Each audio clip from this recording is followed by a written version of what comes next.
Welcome to बड' studies channel. नोंथांमोना दासिमबो जुदि आंनि बे चेनेलखौ साबस्क्राइब खालामाखै गिबियावनो मा खालाम साबस्क्राइबनानै लाग्रो आरो आंनि भिडिअखौ मोजां मोनोब्ला नोंथांमोना बेखौ शेयार खालाम। भिडिअखौ जागायनायनि सिगां आं नोंथांमोनखौ मोनसे खावलायो, आंनि बे बड' स्टाडि चेनेलखौ नोंथांमोना जाहाथे भिडिअखौ नायखांनायनि उनाव साबस्क्राइब खालामो। गिबियावनो रिजाल्ट नायनो थांनायनि एन्सार कि नायनो थांनायनि सिगां मा खालामनांगोन नोंथांमोना गावबागावनि क्रमाव मा लिरनांगोन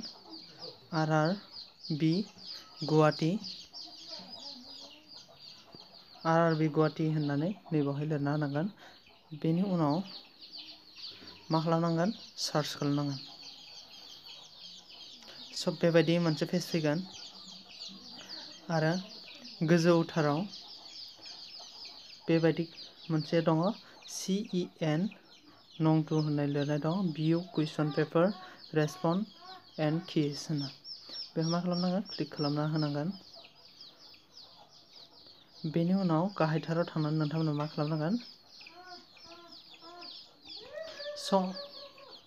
बावहाय मा होनदों रिजाल्टखौ रिजाल्टना एन्सार किखौ 21 घन्टाल' होगोन होनना बुंदों। 21 घन्टाल' होगोन बावहाय।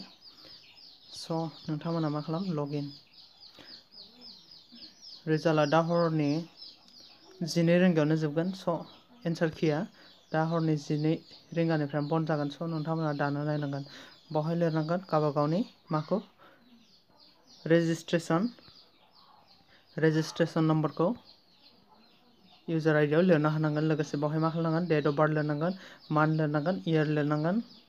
लोगोसे बावहाय नैबे केपचा क'डखौ नैबाहाय लिरनानै होनांगोन। दानिया मा खालामनांगोन आं गासैखौबो होजोब्बाय। दानिया मा खालामनांगोन लगइन खालामनांगोन। बेबायदि पेज फैगोन। मा खालामनांगोन बावहाय नोंसोरो क्लिक खालामनानै होनांगोन खेबसे।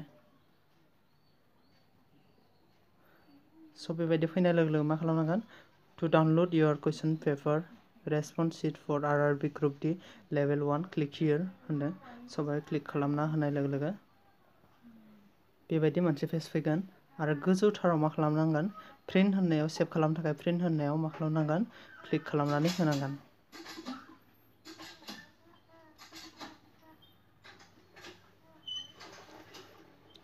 बेबायदि फैगोन।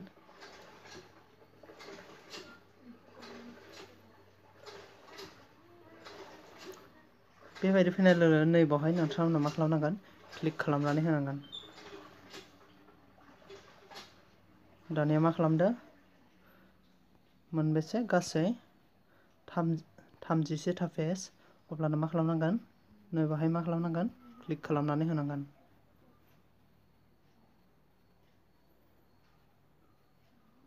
बे पेन्डिं जागासिनो दं।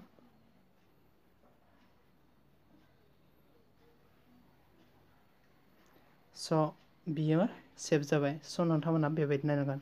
आं भिडिअखौ एसे हाखु दाखु खालामनाय जादों। नोंथांमोना आंनि भिडिअखौ नायखांनानै लाइक शेयार आरो साबस्क्राइब खालाम। आरो एन्सार कि नायनाया मा दिनैनो लास्ट डेट दा हरावनो, बेनि उनाव नुनो मोननाय नंला। Thanks for वाचिं।